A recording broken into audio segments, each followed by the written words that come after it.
I'm Lox and welcome back to another episode of Chinese Radicals. In case you haven't watched my first episode of Chinese Radicals, where I talked about the 10 most common Chinese radicals for beginners, you can find the link to that video here. I highly recommend watching it before continuing with this one. Today, we will continue talking about some Chinese radicals that are very commonly used on a daily basis, but most importantly, beginner-friendly. Radicals that we'll cover today are particularly unique because they're often grouped together, appearing very similar but with distinct meanings. This can lead to confusion for non-native speakers, so paying close attention is super important.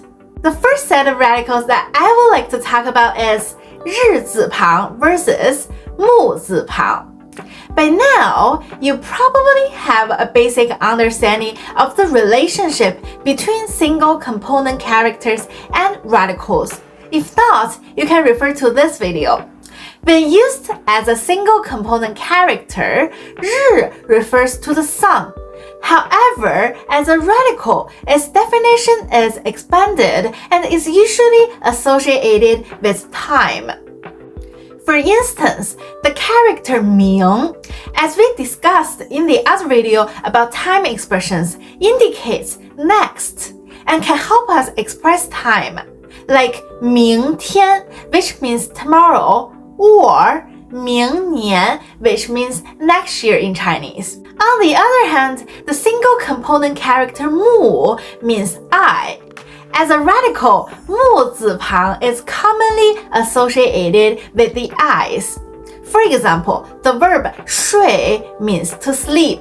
The next set of radicals is 单人旁 versus 双人旁. The characters in their names give us a clue about their meanings. 单 means single and 双 means double. 单人旁 is a variation of the single component character 人, which means a person, people, human being in general. As a radical, 单人旁 is typically related to a person. For instance, 你 means you, and 他 means he or him. On the other hand, 双人旁, also known as the double person radical, is often related to the act of walking. For instance, the verb 行 means to walk. Let's then talk about the 单耳旁 and 双耳旁 radicals. Even though the character for ears, 耳, is in their names, they don't actually have anything to do with ears. It's just their shape that resembles ears. The 单耳旁 radical is usually related to the actions or movements of a person. For instance, the character 印 means imprint or mark when used as a noun. On the other hand, the 双耳旁 radical is usually related to a landform or location. For example, the character 郊 is often used to describe a suburban area. Lastly, let's talk about the radicals 宝盖头 versus 雪宝盖. The radical 宝盖头 is usually related to houses. For example, the character 家 means home, while 雪宝盖, also known as 学字头, is usually linked to holes, caves, or houses. For example, one of the commonly used meanings of the verb 穿 is to pierce through or to penetrate. I hope this information has provided a helpful perspective on learning Chinese radicals. With this knowledge, you should be able to differentiate between these similar radicals and apply it to learning more Chinese characters. And now, let's move on to a few other interesting radicals that are essential for beginners. Okay, the first radical is called 肉月旁. This radical is a variation of the single component character 月, which means the moon.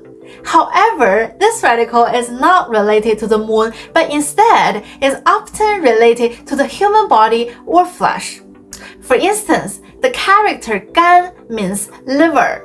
One of my students who is a huge meat lover shared that when he first visited China and only knew a few Chinese characters at local Chinese restaurants, he would always order dishes with characters that had this radical because he was certain that those are meat dishes.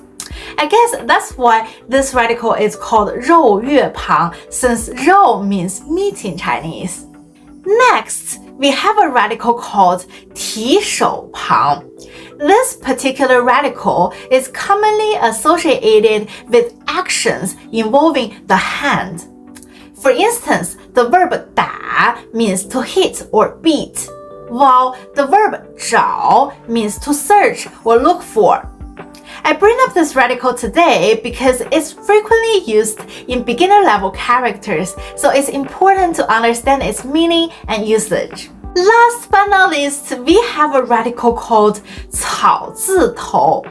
This radical is usually related to grass, trees, or plants, as seen in the characters like 菜 for vegetables and 茶 for tea. Also, a fun fact about me, you guys probably know me as Lox, but my Chinese name actually includes this radical, as in this character, 萌. This character means to sprout and germinate, and it also symbolizes the beginning of something. Very interesting, right? Alrighty, that's all for this video. You guys, we are almost at 100 subscribers! Thank you so much for supporting me on my YouTube journey. If you liked this video and haven't subscribed already, please hit that subscribe button down below and help me reach my first 100 subscribers. Thank you guys again for watching this video, and I'll see you in my next one.